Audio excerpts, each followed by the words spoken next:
Live. All right, we are live. Hello, everybody. Welcome to the DGAB podcast. It's episode 8. I am the damn good average bowler, Michael Price. You see our main host, Dustin Caps, and our special guest, Chase Shoulders. We are streaming to you guys remotely today. We are on Facebook, YouTube, and TikTok here. So I am going to bring in our main host, the man from Caps Wisdom, Mr. Dustin Caps. Take it away, my friend. Thank you very much, Mike. I appreciate it. And Chase, thanks for joining us today, man. How you doing? I'm good. How are you? I'm good, dude. I'm sweating my balls off, but other than that, we're gonna be great. So, how'd the sweeper go today, bud? It was rough for me at first. Nothing was working at all until the last game. I couldn't make the adjustments where I needed to. So, what was the pattern today? It was arsenic. I think it was 41 feet. And Arson, so do you prefer a longer or shorter pattern? I prefer longer, but this one was playing a little tough. That's the worst one. Whatever you prefer, you still can't get going on your. Where there was a one board difference where it was either overhooking or just going straight into the gutter. You had to find that fine line. Walking that tightrope. Well, as Mike said, this is the Damn Good Average Bowling Podcast, episode 8. Chase is our special guest today because he went from going out on the bubble on the first Damn Good Average Invitational tournament to winning the second. So big congratulations to you, man. Yeah, appreciate that. So how did that feel going from on the bubble, if you don't know what I mean? BNC was right there, just missed qualifying by 11 pins, I believe. So we went right on the bubble the first tournament we did to winning the second, but it wasn't an easy ride in the second tournament, was it? Like, talk to us. So going into the second tournament, I still had the first tournament in my mind. I was like, I missed it by 11 pins. It was my fault to going into saying I'm going to be bowling as hard and as good as I can possibly bowl. But of course, it's bowling, so some things are just out of your control. But things were going right for me after that first game because I think I was threatened to be cut after the first game, but I had two really good makeup games. Now, did you think you were even going to make the cut though in the second one? No, I already had my shoes on and everything. I was ready to go. And when I heard my name qualified 7th, I was blown away. When you heard your name, right, did that kind of like the split second of, oh crap, I didn't think I made it, but did you kind of lock back in after that, zero in, like, okay, back to business? Yeah, I had to. I mean, I was like, all right, I made the cut. It's game time now. All there is now is first place. You're not battling 8 other people to go to the next step. It's either you're losing or you're winning. Oh, before we move any further, do you have it? Yeah, it's right behind me. Yeah, I can barely see it behind you. Yeah. For those that don't know, why don't you tell them what I'm talking about, Chase? What's behind you? For this one, we had a championship belt made up for first place, and I took that thing home. How'd that feel, getting the belt in your hands? It was good, and especially so the podcast before that invitational tournament, I was in the podcast chatting, and I said in the podcast, I'm taking the belt home. I remember that, actually. And that night was the tournament. You were, I'd say, one of the few people, because a lot of people may want to do that, and things. But you were one of the few when you said it. I was thinking in my head is like, he's one of the few that I could see like saying he's going to do it and then doing it. There's not a lot of people that can really do that. So I wasn't surprised. And I was like, all right, good for him. So getting that belt and getting the win. What do you think was sweeter, winning or the belt?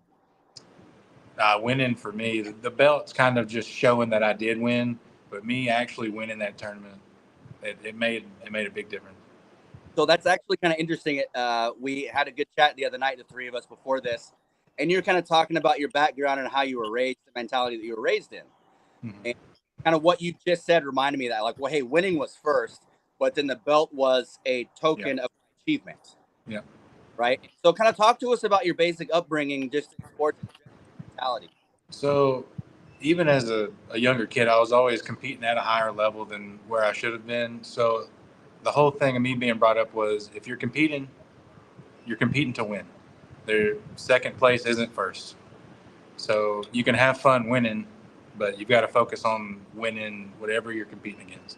So I want to be the best at whatever I'm competing in. however I got to do it. Does that ever, now that you're kind of getting older, you're 30 now, and we kind of talked about a few other things, but has that ever caused you problems, that mentality? As far as what? Just, I don't know, man, because I know exactly what you're saying, right? And I think we need to bring more of that back, because I don't want to derail here, but I think there's way too much of the participation trophies and things like that, So, because when you're set to win, like, not everybody shares that mentality. So, not always easy. And plus, we'll come back to this, but with the consistency and the things that you have to do, it's easy to say you want to win, right? But then to do those things that you need to, that's a different story. And I think that's where a lot of people fall short. Yeah. It just goes back to having fun. When you compete and you want to win, you forget the fun aspect of it. It's like, so if you start making simple mistakes to where you're kind of in danger of not winning, you stop having fun. But that's probably the biggest takeaway from having that kind of mentality. And I got to break it. I got to start having fun again. Those things, now that you're realizing that, now you're self-aware of it, have any like little secret hacks or whatever that you use to where you're like, okay, I'm starting to get pissed off because I just missed that. Is there any way to kind of self-regulate or be like, okay, I need to? Just some of the older bowlers, and I've watched it on TV, you just got to breathe. Like if you go back and watch the Invitational, you'll see me just breathe. Like I wasn't rushing as much. I was just taking my time. And you're a quick paced bowler, though. We talked about that, like with your style anyway. You're a high rev dude. You like to grip and rip, and you're wanting to move fast. Well, the whole thing was I had to slow it down because the reason I go fast is the longer you take, the longer you have to think. And it's with any other sport. You think about it, you'll make a mistake. I like that.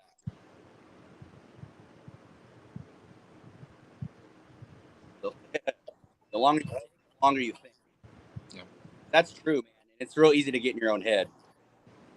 And in bowling, they always say, don't worry about your last shot. You're always looking for the next shot. One shot at a time. Yeah, that instant amnesia. That's a tough thing to do, too. Yeah. Like you even said earlier, like I still had the first tournament in my mind, like put out of the bubble. So being able to get away from that. So with bowling, man, you grew up competitive in sports and everything. Other than bowling, what's your favorite sport to compete in? It was baseball. Yeah. I played in college, played over at Faulkner. Yeah. Faulkner University in Montgomery. I was a pitcher and third base. I was going to say I could see you at third base for sure. Yeah. So bowling for you, it was a hobby for most of your life, right? But then just about years ago is when you kind of did your first league. Like, hey, I want to get better at this. I bowled for fun with friends and family and all that. And then 2 years ago, I joined up here at the Palace and then started taking it serious because when I was bowling before that, there was no reason to be good. There was no reason to want to go further with it. It was just fun. So it was just a good time with friends. And that's when I had the most fun bowling was before I took it serious. Before it was competitive. Yeah. Yeah. So when you started 2 years ago, tell us about your first league. Kind of how did you end up getting in your first league? So I work here in Huntsville for Woody Anderson, and we had a young guy that bowls in the league, Michael McAnally, Mikey. Yeah. He started working out there as an hourly, and one of his partners said he was going to take a break. So I was like, you know what? I'll fill in. I'm decent. So we went there, and I think we got third. Our first season bowling. And just after that, just started practicing, joined more leagues, got better. How many leagues do you think you've done at this point? Just kind of constant for 2 years, pretty much? It's just 2 years, and I've bowled in Sundays, Tuesdays, Thursdays, and now Wednesday scratch league. But you also stay busy with all the sweepers, tournaments, everything DGAB does. I know that. So you stay very busy. Yeah. Not just busy, but you're busy trying to improve your game. You're staying consistent, and you're trying to get better to improve your game. So you're doing a ton of stuff. Practice. That's the only way to get better. That is true. We don't get too far ahead of ourselves. We're definitely going to come back to that conversation. When you got into bowling, so the question everybody wants to know, is, have you thrown a 300 yet, or how many do you have? I haven't. I've had many 299s, many 275s. I've been close, and it all comes down to the 10th frame, either the first ball or the last ball. It's always it. And at this point, are you chasing a 300, or do you feel like you're just working on your game, getting better, and then the 300 will happen when it happens? I don't think about a 300 until I'm there. There's no point in getting ahead of yourself, because you start thinking about it, your heart rate goes up, you make mental mistakes. I just bowl. I see a lot of strikes up there, but until it comes down to me throwing it, I don't think about it. Yeah. So I wouldn't say chasing 300 as much as I am trying to get the highest series I can get. And you're right there at the cusp of 800. Yeah. I don't even think I've. So in your arsenal, tell us about your arsenal. How many bowling balls do you own right now? 4 or 5, and all of them are either a Storm ball or Roto Grip, which I mean Storm owns Roto Grip anyway, but those have been the balls I've had the most success with. I tried Ebonite. I had the GB4, which I think Ebonite owns Hammer, right? That's a mic. No. Nope. Brunswick owns the Hammer brand. Brunswick, okay, but Roto Grip has been my consistent go-to. What's your favorite ball to toss right now? My TNT infused. It's a pearl hybrid. They had a solid version, and once the lanes would start breaking down, it would just overhook. And pearls seem to hold their line a lot better further on into the game it goes. But that's my go-to. I like that you said that too, because if people have been watching the Good Average Bowler educational series, we've actually talked about cover stocks and cores as well. So I like that you mentioned cores right there. Excuse me, cover stocks right there. Yeah. Really like when we were talking the other night, I'd asked you that question, and I said, "Well, I'm surprised you only have 4." You had told me about Jeff playing forward. Yeah. Can you tell us about that, man? Because I really like that. So when I started, I had the go-to ball. I think I bowled in one of Mike's little throw together leagues, or Zach maybe. It was if you bowl, you get a starter ball and whatever. I had that, and then I bought a Jackal Ghost, which is a motive ball. And those are the only 2 I had, but I wanted to get into using my thumb, and I didn't have a thumb ball. And Jeff Heath and Steve bowled next to us most weeks. He's like, "Well, I have some balls at the house that I don't use," and he always believed in paying it forward. Like, if you can help, do it. So after he did that to me, which I actually gave my ball to Chase Bowden, I think was his name. He wanted to. He needed another ball, so I gave it to him, paying it forward. And then from now on, usually when I buy a ball, I give a ball away. So I love that. As soon as you said, dude, I really like that, because a lot of bowlers, like Jeff said himself, he's like, "Dude, I got a ton of bowling balls." mm-hmm. Very much the type that anytime I get more than like 2 or 3 of something, I collect it now. I'm one of those types. Yeah. So I would have never thought to do that. So just by you saying, it's like, man, I freaking love that. Yes. Hey, Dustin. Yes. So Joel from TikTok wants to ask Chase. Chase, what is the worst ball you've ever thrown? The worst ball I've ever thrown was actually not my ball. It was my partner's for Sunday's raw hammer, I think is what it is. And that thing will not turn a corner to save anybody's life. That was probably one of the worst balls I've ever thrown. You probably would have did pretty good with the sweeper today then. I think so, yeah. Which, I mean, I had the black hammer, and it was going straight. I just couldn't throw it straight myself. So I was throwing across my body, and it just wasn't working for me. What we refer to as operator. It was. I was never a play right bowler, so me having to move right and try to throw it clean up the 10 board, it just wasn't working for me. My arm was naturally trying to play an angle that wasn't there, so it kind of bit me in my butt. But how we get better. Yeah. Great question, Joel. And what's going on, by the way, buddy? Joel's our great friend from TikTok. We'll be seeing calling all bowlers in a few weeks. Joel says it's the Pro Shop's fault. That's what you guys. Don't you put that on me, Ricky Bobby. The Pro Shop guys are our scapegoats for everything. That's league bowlers scapegoats right there, of course. Yeah. Joel. And it's funny because my partner, we have the same layouts on all our balls because we use each other's dimensions. So even if I was to buy the ball and have it drilled, it would be the same if me throwing his ball. So it wouldn't have helped me regardless. Yeah, Joel says if you ain't first, you're last. Exactly. Yeah. Yeah. I mean, Chase even said that earlier. Like, we're not playing for second place. I mean, there's consolation prizes for second and third, but the margin is just you. It's got to be first. So go ahead. Go ahead, Mike. It was like talking about the sweeper today. The sweeper is this has been the closest as far as scores. Like the winner shot 550 and second was 542. So it was like literally just above a 180 average. So this could potentially be one of the two dual patterns I do for the season sweeper finale. Because I'm all about predicating it on spare shooting. Because strikes are for show. And spares are for dough. Yep. Let's move into the next topic, actually, which is pretty interesting too. As you are growing as a bowler, you're doing the handicap league. We bowl together Sunday nights in the Damn Good Average Bowler League. But you're also in you named a whole bunch of them. But I know you also do handicap and a scratch league. Mm-hmm.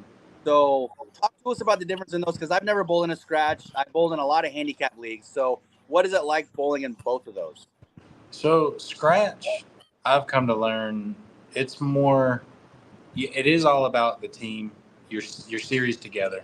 But I go out and I try to beat my guy. Everybody in your team has to beat the guy they're paired with.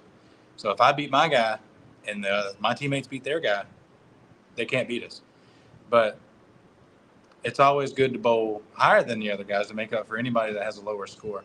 But handicap, man, it's a hard topic because there's so many decent bowlers that go out and be bad bowlers to come back and be decent bowlers at the end of the season. And it's frustrating, but it is a part of the game. It's a fun league. I can't fault anybody for that, but they know what they're doing. Britt wants to ask you, Chase, what's the hardest split you've ever picked up? The hardest split, and I've actually gotten better at it, so I wouldn't call it a hard one anymore. It's the 8. No, not the 8. I take it back. The 7, the 6-10. So I've gotten good at getting it around that 6 pin and knocking it back over at the 7. I've gotten decent at it, but hard splits are hard splits. I mean, sometimes they're all luck. You can only do so much. Yeah. We got more questions, Mike. Yeah, join anytime. You got questions out there, shoot them in and ask. Mike's going to deliver them. You got a great source here with Chase and Mike. We do these live, so it can essentially be a live Q&A. You're in with us, not just listening in real time. So shoot in any questions, comments, concerns you may have. It almost seems like with the scratch league, it's more simple but harder because it's like, hey, all you got to do is beat that dude. You just got to bowl your game, and in a handicap league, there's pins you have to make up. You have to bowl your average or better to win. Yeah. So you have a bad game, you're almost guaranteed to lose. Yes. And so I think that for you and Mike, I know because you all have a little bit more experience with that. I'm still kind of a notch lower to where we still have started, Greg and I, we've started 100 pins down. And it's like, holy hell, like if we are starting 100 pins down, it's like their averages are really low. They're getting a huge handicap. But I haven't had quite as much experience with it as you guys. So, Mike, do you want to chime in on the just handicaps in general at all? What it's like bowling against them, having them in there? I feel as though the toughest handicap I bowl against is somebody that has 15 to 18 sticks. And I say that because it seems like every time I line up with somebody that has that amount of sticks, they end up having their best set against me. That's kind of the stat. I've kept it internal statistics in my head. 15 to 18, I'm like, yep, this is going to be a tough night. So, but I mean, again, like we've gone back and forth on handicap, no handicap, negative handicap, limit the handicap. It comes down to what is the right mix in each of your leagues. And the league on Sunday night, and I know Chase and I have had this discussion, about possibly maxing the handicap. And there's other people that have come to me with it. And I've always said, when the league meeting This is why I implore everybody, like, attend your league organizational meetings. This is the time to bring your grievances, to bring your suggestions, to bring your ideas to the forefront. And everybody that's bowling the league, it's their vote. I mean, I secretary on Sunday Night League, and I tell, and Chase, you notice, I tell everybody, like, if anybody has any questions or they had an idea, they have a suggestion, now's the time, because it always seems like commonplace for it to happen. Like, we're in the middle of the season and there's some sort of an issue, and it's like, I can't do anything about it here in the middle of the season, guys, because we've already done our organizational meeting. So it's very important. And to the point that you made, Dustin, I just want to bring it up to the forefront. Attend your league organizational meetings when they are scheduled.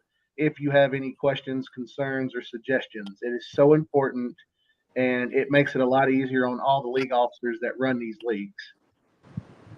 Plus, it's critical for you as the league bowler to know in case there's something going on, if you have to pre or post bowl, or if you're not going to make it, or the payouts. It's just good information to get and to know what's going on, to know what you're a part of. I mean, we're paying every week for this, so why would you not want to know what's going on? And I never throw it out, because you start limited handicap, and you take the people who know that they can't bowl with that handicap. They're gonna not want to play in that league. So then you cut everything, teams, prize money. You take all that down. So it's better to just bowl better and deal with a handicap than try to limit people who are here to have fun, or bring in more people in to have fun. It's a double-edged sword. At this point, I would just rather, I have my scratch league. I'll just bowl better on Sundays. Yeah. Is it now, this is kind of a dumb question. I'm trying to think how I want to phrase it. But is it a drastically different feeling when you show up Sunday night as to where you show up for the scratch league? It's a totally different mentality walking in. So Sundays, you already know how many you're down because of the spreadsheet. So you already have an idea of what you need to shoot that game. Scratch, it's all about you. You either win or you lose by your hand. It's nobody's fault. It's kind of like wrestling to me. It just popped in my head to where it's like, yes, it's a team sport, but you're on the mat alone. Yeah. But with the scratch, there's no excuses. Right. You have no excuses with scratch league. Like, yeah, you bowled like crap, and guess what? You lost. So I've heard, not this, I don't know. I've heard it mentioned. Mike, you may want to chime in on this initially, but for different leagues, there's like drafts. No, it's a type of league, and it's some of the scratch leagues throughout the country, they have adopted a draft system. And what that is say you have, for example, 36 bowlers that have committed, and there's 3-person teams. So that's going to give you 12 teams of three on a team. And what they do is they take the top 12 highest averages and they designate them team captains. And whoever of those team captains, it goes from the lowest average to the highest average. That's how they do the draft order every time, which I think is a pretty cool concept. Would it work here in Huntsville? Probably not. And that's all I'm going to elaborate on that for various reasons. We're just going to keep that for another conversation for another day. But I think it's a pretty cool concept, and I think it could work as long as you've got the right amount of chess pieces in play. It does. It sounds like a great concept on paper. So Britt is commenting here on TikTok, and she says they do a draft tournament there, and she was the only girl that signed up for it and didn't get picked. A draft doubles tournament, to elaborate. Yeah. See, that's the thing about it. It's just like you got to look at it from both sides of the coin. It's like if you're doing a draft league or if you're doing a draft tournament, I mean, essentially, you're big gambling. If it's a doubles tournament, you're gambling with half of your money. You're you don't really know the factor. The outside factor is you don't know who your doubles partner is. It'd be a little bit different if it was again a draft league. You know what you're signing up for, and that's kind of where it's come down to as far as handicap tournaments go. Everybody knows that's a scratch bowler. look, it's a handicap tournament. These things can happen. And I mean, and I'm talking against myself here because I know how I feel about handicap tournaments. So if I just feel like that the field is overwhelmingly an abundant amount of handicap, I just decide not to bowl. And then with the not getting picked thing, something I've seen bowling in multiple leagues. The more leagues you bowl in, you see the same people. So the more leagues you bowl in, now they know you're not a bad bowler. I just like with Ricky Graham. My partner opted to not try to find another team because we were going to join another league. Ricky Graham said, "Well, hey, come pick up with us because I bowl against him every Sunday on the sweepers. So if he trusts me with my decent average on the sweepers, how much better could he be on a house shot?" So I've started getting offers on Facebook Messenger wanting me to be on their team in leagues. So the more exposure you have, the more liable you are to get picked up in that kind of situation because they don't go off your averages. Well, I've seen them bowl decent and consistent. That's the validation of what you've been doing. Mm-hmm. That's got to feel great because to me, that's exactly like that's validating. They're saying they trust me because they've seen me week in, week out. So I think that's a great validation to being consistent and all the leagues you're doing and the tournaments you're doing, all that. So I think that's awesome. And then the things that Mike puts on, like the strike challenge, won that, proved I'm a good strike shooter. Spare challenge, won that, proved I'm a good spare shooter. That's overall tournaments. Hey, Dustin, Yeah. here's a good one. I think from Facebook. Josh Looney asked, curious to why we don't see as many sports shot leagues. Madison does it. Madison has sports shot leagues. Yeah, they do. They do the Monday night high low. Mm-hmm. They do the high low doubles. It's kind of like a double sweeper, but basically you don't get to know who your doubles partner is until after your first game. And basically they take highest score, lowest score, and they meet you in the middle with everybody. I'll take the answer on that one, Josh. The reason why I don't, and again, I think this depends on which area of the country you're in, because there are a lot of places that only do sports shots because they want the challenge. They want they or put it a different way too is you may not see as many sports shots in other places because the handicap bowlers do not feel like they have an adequate enough of a chance. I think that's got a lot to do with it. And I think, but again, it's like the last time I tried to personally do a sports shot league, we tried to do it on Sunday night. So days are important, but days are limited too. But the last time I tried to put a sports shot league together, we got to 6 teams, and only because I put in a 6 team just so we wouldn't have a vacant. That's what I go ahead. Your skins league is a sports shot challenge, right? Well, I did it for 2 weeks, and the interest wasn't there, so we just kind of pulled the plug on that. But Josh has a comment right here. It says, currently bowling one at Coleman. It's a youth adult, and I believe it's great for improving my game. See, Josh hits it right on the nose. I have told everybody that has come out and bowled like in one sweeper, like Chase, remember what I was telling you? It was like, hey, if you come out and do these sweepers, I mean, it's a big investment, yes, because of the entry fee and such.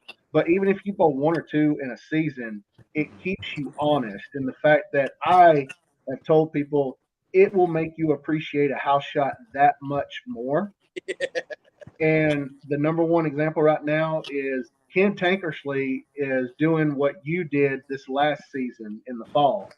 He's been coming out to every single one of them, and he's like, I don't feel like I've got a shot. That's a conversation for a different day. I tell everybody all the time, if anything, you have a better shot on these sport patterns because the guys like myself averaging 230, 225, 230 in house shot, if we're struggling just like y'all are trying to average a 170, 180. And the proof's in the pudding. You saw that today. Tony Churchy, arguably the best bowler in the state and one of my mentors and who came on the last episode, he shot a 128 the first game. Mm-hmm.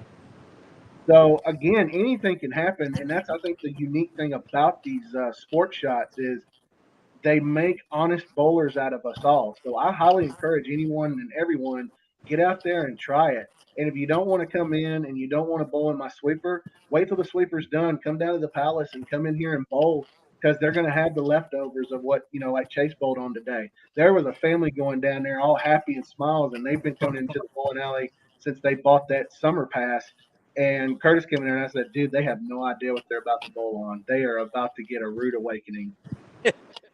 So, but the Which if good they're thing straight about it bowlers, too is they come into the pro shop after like, hey, we was bowling on this and I couldn't get the ball to hook. So what's going on? It gives me kind of a mouthpiece to be able to talk and interact. And of course, hey, let's build you an arsenal. Let's make you better. My boys a few weeks ago threw on one while we were doing something for DGAB, and they loved the fact throw on Sports Shot. But yeah, I just wanted to touch on real quick. I think a league with Sports Shot is a great idea. I'd love to do something like that. But my first thought was, I wonder if we would have enough people to do that, enough handicap bowlers that would be willing to do that. So I'd love something like that.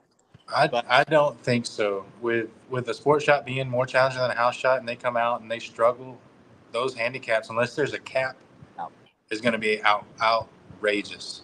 I agree. I think it'd be difficult to do, but I love the thought of it. But just like my first game today, I struggled, couldn't find the line. I bowled a 99. So if we bowl out a 210, that's a 109 handicap. It's crazy. Yeah. So this comment right here from Josh, he talks about the TVT tournament. He's averaging 190 through 3 leagues, and he's contributing his improvement to bowling on sport shots or sport patterns. Yeah, I would agree. I mean, yeah, that's going to make you, like kind of Mike said, when people come in after throwing a sports shot, they come in, my ball's not moving. What do I do? Like, hey, let's get you set up. It's forcing you to develop better skills and just better, like Chase is experiencing with his stuff. I think that's awesome. Mm-hmm. The harder things you do, the better you're going to get. These sports shots and these scratches, they'll teach consistency because you're going to have a 4 to 5 board little line that you got to hit, and you miss it, you're either overhooking or sliding straight into the gutter. Yeah. Wayne on TikTok says Michigan used to have the All-Star Traveling League, which the best of the best showed up every week. That's another piece of the puzzle that would, I think, put everybody on an even level is if we actually had a true travel league. And I mean, like I said, you could put the same sports shot, challenge shot, house shot, all agreed upon, from the league. But I can tell you this: if you bowl at the Palace, you go to Madison, you go to Decatur, you go to wherever, their house shot is probably going to play different 90% of the time. Yeah. Something interesting that Josh said actually takes us into one of our last topics with you, Chase. Your current goal of trying to achieve a 200 average in your scratch league. That's in order to do what? What are you trying to do? Get that 200 for? What's your plan? Get that average of 200 in a sanctioned league and go bowl a PBA regional, because that is the number one. That's number one. You have to have a 200 average in a sanctioned league. I ended a non-sanctioned league at 201, and I said if I can do it there, let's join some more sanctioned leagues. I've got more opportunity. So I'm almost there. I was almost there in Thursday league for Thursday trios or whatever. Or no, Tuesday trios. Yeah. I was close. I was 199. Yeah. It's close. It's right there. Yeah. Oh, yeah. Right there. And then we talked about it, too, in the conversation before, that the season is pretty much over this year in the PBA. But so that'll be for next year. And I think that's freaking awesome. Mm-hmm. Whether you bowl just in one ain't sanctioned league, or you bowl in 5 nights a week, I think everybody in the back of their mind, whether they're fit or not, be like, oh, I could probably do PBA. How hard could it be? Blah, blah, blah. But the fact that you're doing what you need to do now in order to be able to go and do a tournament, and I think that's a great mindset to have, is like, hey, the goal is 200, do a regional. And it's not too crazy of a, not saying like, oh, I'm going to make the tour, blah, blah, blah. But like, hey, we're going to get there. We're going to do a regional, and we're going to see how we do, because there's no reason we can't do good. Mm-hmm. And we'll go from there, type of thing. I think that's freaking awesome, dude. And the whole thing with everybody saying, I think I could be in a PBA. Come bowl some of these scratch league or these sweepers. If you really think you can bowl PBA, come bowl a sweeper. That'll tell you everything you need to know. But tell me that thought hasn't been in the back of everybody's head. You know what I mean? Yeah. Well, it's because they make it look so easy. Yeah. Another thing everybody's got to understand is these professionals, they are putting in, like I said, the formats are long and grueling. Now, long and grueling by today's standards. If they took the formats of what they were back in the 80s and 90s and early 2000s, there's no way. And I say that because it's the sports in general has evolved so much. Like I remember when football, the fall camps and stuff, they were doing two a days. Yep. NFL like training camps were two a days. Now they've got them down to one. And the biggest thing and I'll tell you how this correlates here to in my head. When they went to 1 day practices, um, injuries rose exponentially in the NFL. And I'm not going to sit there and say that that correlates, football to bowling. That's not the deal. But the point behind it is those long formats made you a lot tougher. And if you saw like some of the greats like Mark Roth, like how he was bowling back in the 70s and 80s, and how he was gripping and ripping, the goal behind back then is the longer you can make your span, the more you could actually put the rotation on the ball. And they needed any kind of help they could get because they didn't have that technological advance like we do today. And I think a lot of people these days take technology for granted. Oh yeah, definitely. The cores in these balls are so aggressive. They didn't have those back then. And then even with how many, not to derail the conversation or to talk about two-handed bowlers, but I mean the things that people are doing with these bowling balls these days. Like I remember I was in my leagues during my break in service back in the early 2000s, like when Belmo was first coming out. And of course, I was a hater back then, like, oh, they're ruining the sport, blah, blah. But then fast forward 17 years later when I'm getting back into it and seeing everything he has done, how many two-handers there are in our leagues, how many two-handers we have, and just cranking, like you said, in that into the core, just cutting back so hard with the revs, man. I'm a lower rev player, so I see that and I'm just like, damn, I wish I could do that, but I don't think I could control it. Mm-hmm. So you could do anything you want to. It just takes the amount of dedication and practice to it. And even so, now like the all-time PBA Tour title winner Walter Ray Williams Jr.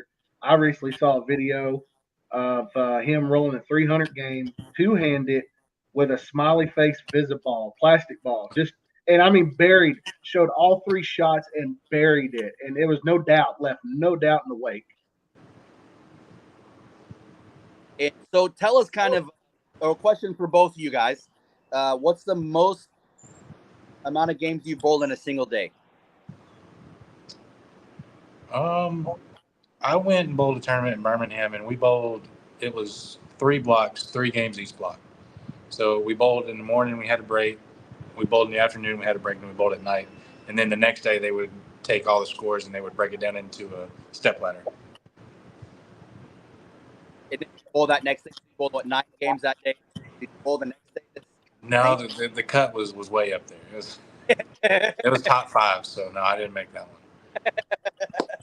Oh, great phrasing, man. That was awesome. The cut was way up there. Mm-hmm. Don't worry about it. What about you, Coach? So about 20 years ago, it was nothing for me to pull out 30 a day. Are you serious? I'm dead serious, dude. I was down there all day. I slept good. I slept good them nights too. But now, I'm telling you, like there's 10-game sweepers and 10-game Ironman tournaments that I wasn't even thinking about touching with a 10-foot pole. There's no way. It's like your 20-year-old body is versus your 40-year-old body. It's like, nah, there ain't no way. That's why guys out there right now, especially like EJ Tackett, are just gripping it and ripping it and tearing it up on tour. And the amount of games that they put into practice and work on their games and bowl in these tournament formats, dude. Like again, anyone and everyone out there on tour, I mean, go if you're thinking about it, go out and give it a shot. I mean, you are in. If you think that these sweepers that I'm doing or something, go out there and try their little formats and let me know how it works for you. Because I mean, I ain't even thought about doing it. I'll watch them on TV or streaming or whatever, and it's just like, no. I think we did the math when, last year when I took the boys to that Bob Learn Jr. seminar. We added it up, Coach Cagle and I did, and I probably threw about the equivalent of 10 games that day, and I was freaking dude. I was done. Mm-hmm. You should have asked Bob like his longest format. He could have told you. He bowled in the 90s. Oh yeah, that would have been awesome. Who were? I had a question. I had a great question. I forget what it was, but as we're talking about PBA, who are some of your favorites that you watch, Jake, that you like on tour? Well, EJ Tackett being one of them. He's got, for a one-hander, he's got the highest rev rate in the PBA. I like Darren Tang because he's versatile. I watch him on YouTube. He can do one and two-handed. Yeah. Well, of course, Belmo. You can't help but watch him. There's a lot of them out there. So I remember my question for you. With that, because as we talked about, you're doing numerous leagues a week. You're bowling several nights a week. Right? So kind of what we just talked about with the pros throwing that many games. Do you ever have any trouble yet? I know you're still a pretty young guy compared to myself. You're only 30, so you still have some youth left. But do you find that you already have to do some warming up or stretching, or do you have to maintain anything yet to be able to bowl as much as you currently are? So I do need to warm up. My shoulder, I got to get it to where it can just, it's that first pop. You know what I'm talking about? Like you got to get the shoulder and the elbow out of the way. You just got to get it loose. But because I've got a physical job. I bowl multiple times a week. It's almost like I don't have a chance to get sore. So because I bowl so often, my body doesn't have a chance to just sit. So I'm always going. I go to work during the day, lifting heavy stuff all day. Go to bowl that night, I'm good. I was like, I just got to warm up. I use the 10 minutes. I try to get as many shots as I can in that 10 minutes to try to get as loose as I can. It's not as much. It's a house shot. It's not as much lining up on a house shot as it is just warming your body up. Yeah. So I'm not exactly looking to knock down 10 pins while I'm practicing, because I know where I need to throw it come game time. Yeah. But yeah, there's definitely, stretching has always been preached into my head. It's a big part of everything. Yeah. And the older you get, the more necessary it becomes. Yeah. It's necessary. You guys have any questions out there, make sure you shoot them in. Are we looking at, Coach, this will be for you. I don't think we've talked about this yet, but for the third Damn Good Average Bowler Invitational only, have we talked about a time frame for that at all, or just? We are looking at September 8th. Ooh.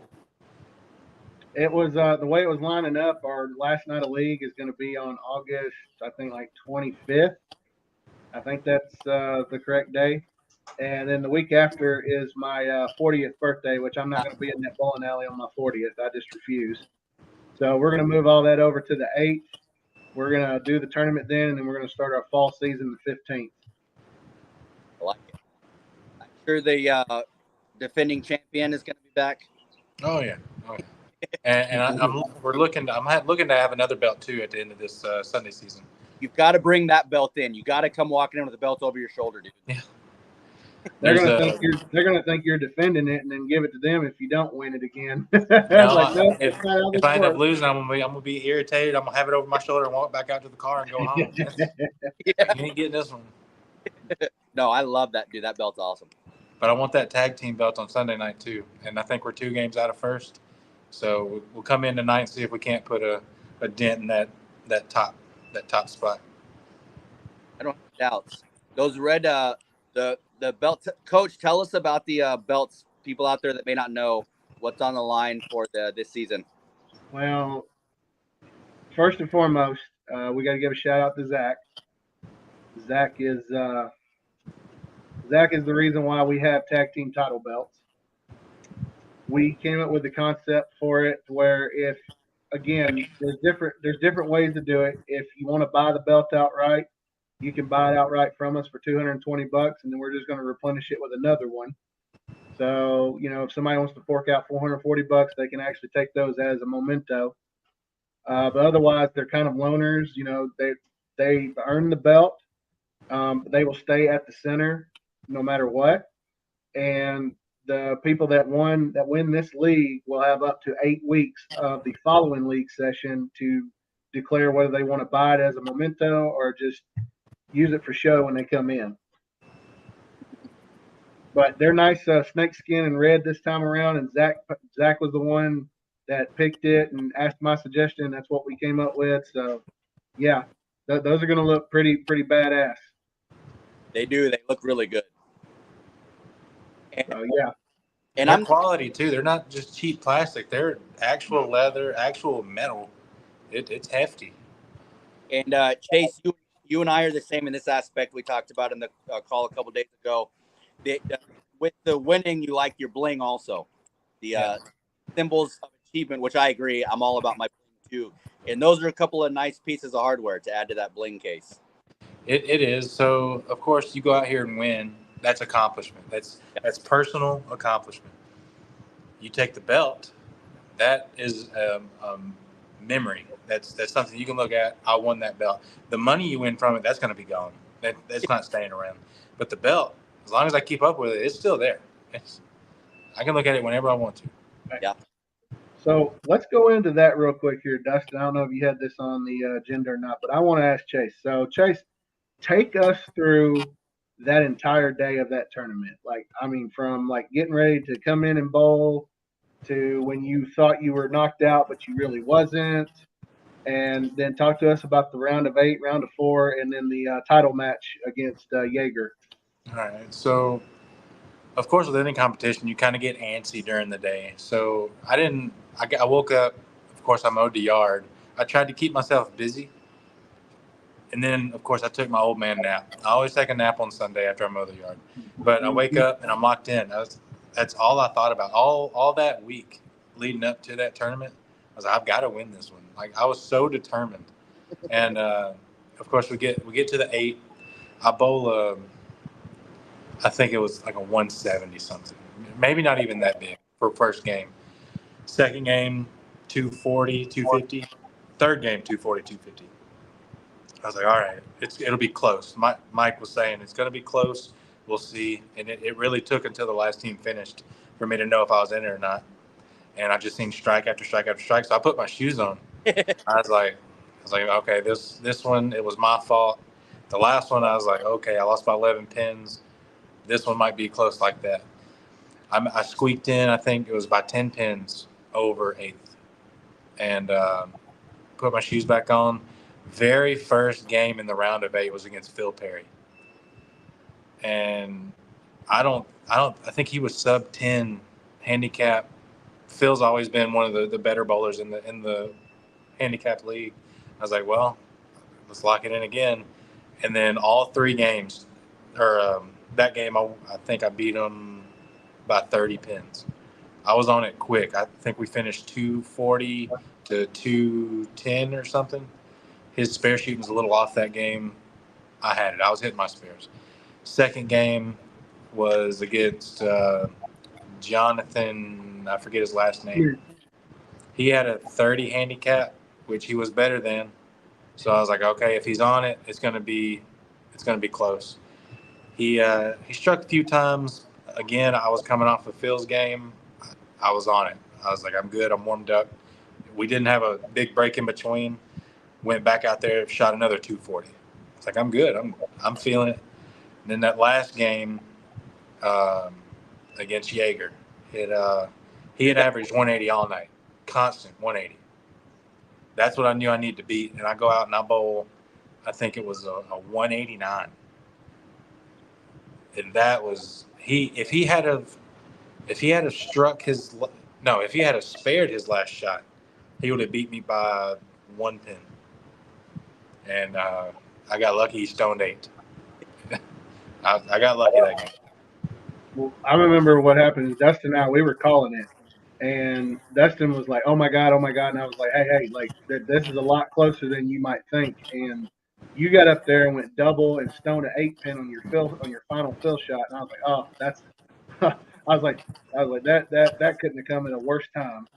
And then Jaeger got up there, and I could tell Daniel was he was confident, but he wasn't confident because um, his first shot barely carried. I mean, it was one of those like where he's hitting the pocket. You could beat the pocket to death, and your best game in the world could be 209. Let's just face it. I've done it time and time again. I've thrown the ball the best I've ever did, and I've shot 209. And then he needed. I think I told you, Dustin. I was like, he needs this strike right here. And when he pinged the 10 pin, I was like, that's it. That was it. Yep. So that was probably the most dramatic. I mean, of course, like I said, we've only had two, but that was definitely the most dramatic title match that in the DGAB Invitational only history so far.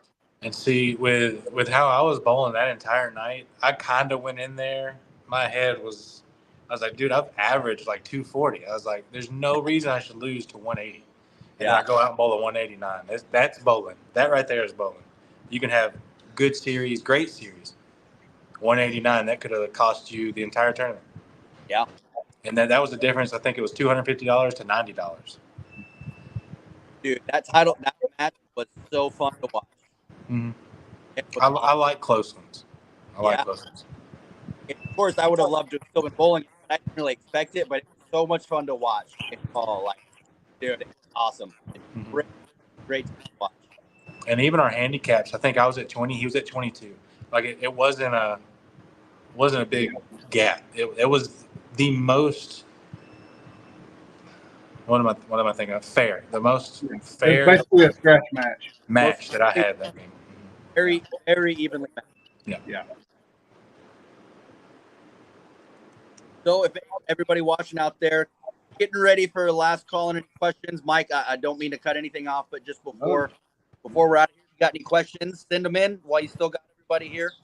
How you feeling about throwing tonight?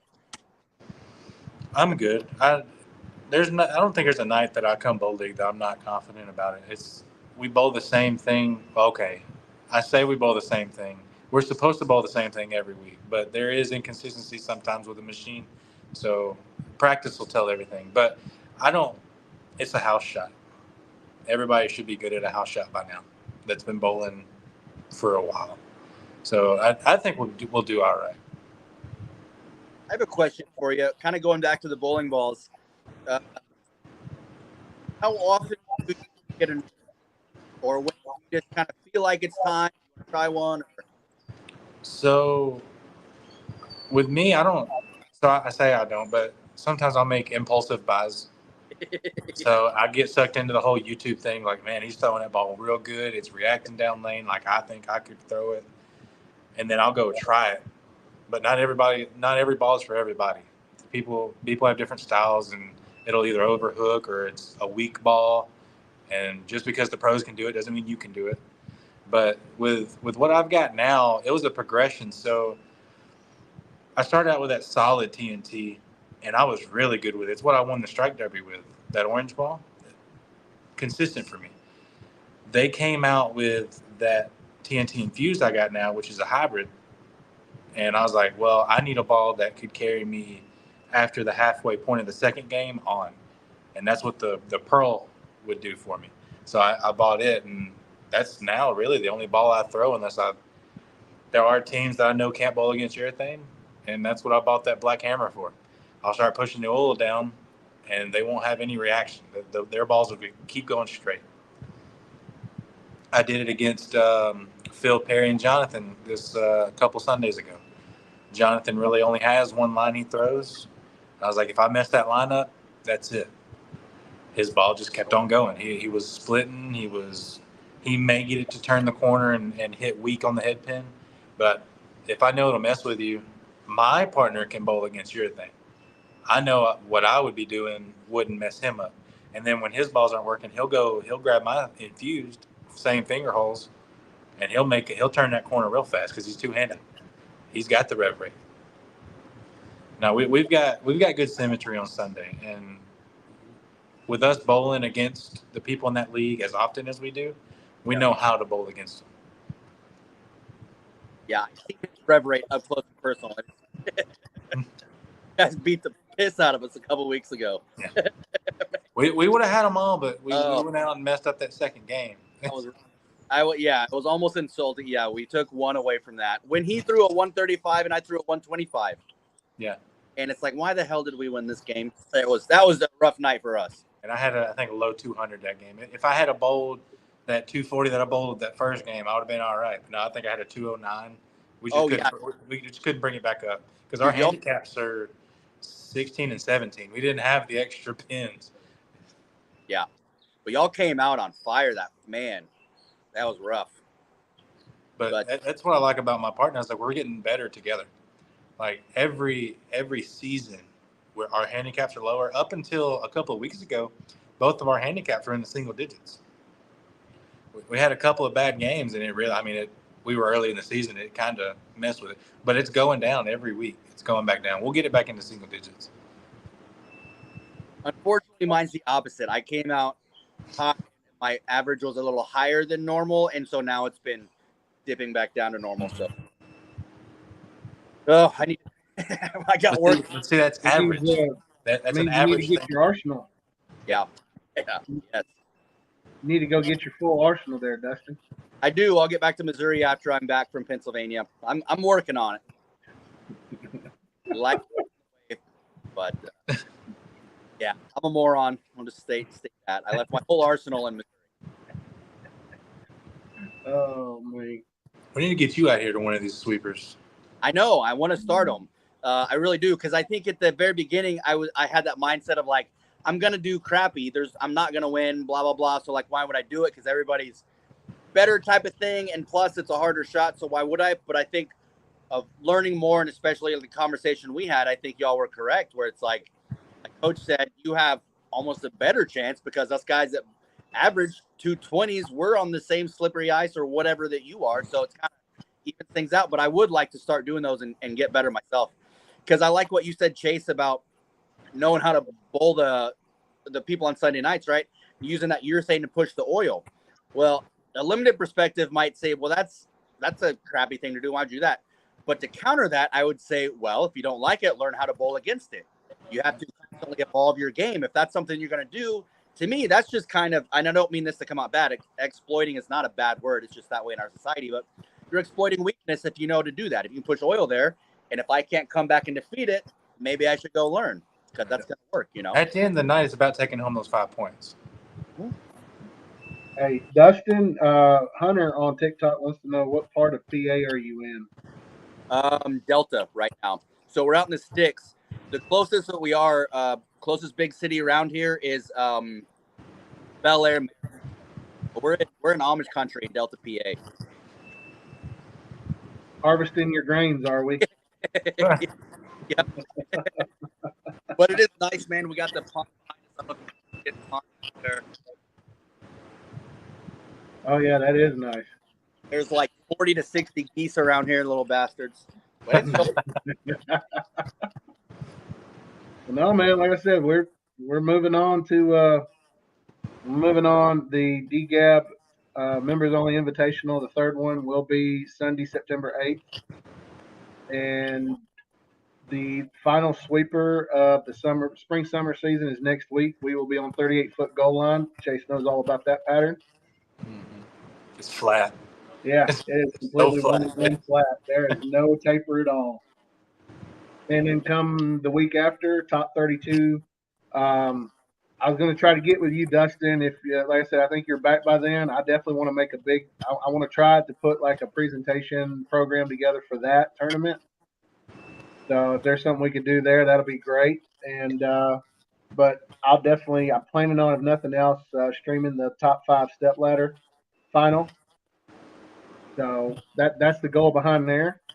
And I mean, like I said, we got a lot of big things. We got a lot of big things happening for the brand. And like I said, we after the top 32, we're going to be off for about 8 to 10 weeks on sweepers, because the Bowling Center is welcoming back Special Olympics, and they take up pretty much 28 to 32 lanes every Sunday for those 8 to 10 weeks. So we'll be on a break as far as the sweepers go, but we're looking to fire them back up in like mid to late October, early November, that range. So I just want to personally take this time and thank everybody that's come out and bowled in one of these sweepers. Again, I've been getting the feedback that the pro patterns were a lot easier than the sport patterns, so I think I'm just going to have to turn it all into sport patterns. So, but that's all I got, Dustin. I will definitely start joining the sweepers in October because I'm now kind of regretting not getting the last one. So I'm definitely about the sweeper life moving forward. Hmm. I encourage everybody to do the same. So, brother, any closing thoughts before we? I'm pretty good, and it's just practice, practice, practice. It's like get better. And it's like Mike says, just bowl better. Just Yeah, get every out time there, somebody join. comes into the shop, well, I'm doing this. Well, don't do that. Yes. Join more leagues, bring people in to join more leagues, try to get exposure out there. I mean, at one point, bowling was dying. So the more people we have bowling, the more things that we can put on tournaments, sweepers, more interest, more opportunity. Yeah. Totally. Dude, congratulations on the last win. Thank you. I say good luck on the Sunday leagues, but you probably don't need a whole like both guys a couple weeks ago, and I know what you can do. So I had to put my money on somebody winning. I don't doubt that you guys will. So you'll have more belts. And Definitely. The third tournament, I'm very much looking forward to. The third Damn Good Average Invitational only tournament that we'll be doing September 8th. So, which thanks again for taking the time to join us, man. Congratulations. Thank Coach, you. thank you for everything you do as the pillar of knowledge, the CEO of Damn Good Average Bowler himself. Coach Dustin Caps, thank you everybody out there for taking the time to join us, and we will catch you next time. Hey, I'm really proud of you. You didn't put the extra sauce on this one. I didn't try to keep it short. I didn't want to have a runaway gun again. Well, like I said, guys, thank you so much for joining us for the 8th episode. And to give everybody a preview, coming up on episode 9, tentatively scheduled for Sunday, July 28th, we are going to have Melanie Christine. She is going to be our first female guest, like solo guest, I should say, because we had Kelly, back on the original episode of the pilot. But Melanie's going to be our first solo female guest, so we're looking forward to that. Chase, appreciate you coming on here and telling us everything. And again, man, just keep doing what you're doing, brother. You're trending in the right direction. Yep. Appreciate that. Absolutely. Take us out, Dustin. Hey, I just gave my spiel. All right, guys. Well, appreciate you guys joining us, and we will catch you on the next episode. Remember, Sunday, July 28th at 3:30 p.m. Central Standard Time, and we will see you guys then. You guys have a wonderful rest of your Sunday.